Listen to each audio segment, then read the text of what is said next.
সাপুরিয়া আমার ভাই কি বাইসপানি যে সাপ কামড় দিছে বিষাক্ত সাপ। হ্যাঁ, আমার ভাই মনে হয় বাইসপো না সাপুরিয়া।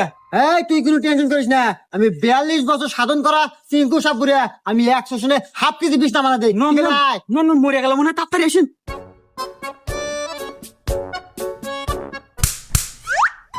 ইস বাপু, তুমি যদি আমাকে 2টা মিনিট আগে আনতে, তাই আমার এই বিষ আমার আয়ত্তে থাকে, আমি বিষ নামাতে পারি, কিন্তু এই বিষ আমার আয়ত্তে আর নাই। এই বিষ চলে গেছে পদ্মা দেবীর আয়ত্তে, আর সাথে মারাও গেছে।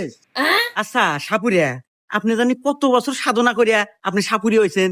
ওই কথার কো না বাপু, পুরো 42 বছর সাধনা করে আমি সাপুরিয়া হচ্ছি, এ কি জানো জানো কথা? হ বাপু, খুব কষ্ট তাই না? আচ্ছা সাপুরিয়া সাপ, আপনি যে কইলেন ওই মারা গেছে, আরে বাপু ও তো সাপই কামড় দেয় নাই, ও তো ঘুমাচ্ছে। আর যাক সাপ কামড় দিছে এ তো ঘরের মতো। হুমুন্দি কয় গিরা না, এত পেশাল পারে ঘুমায়ও শান্তি নাই। হ্যাঁ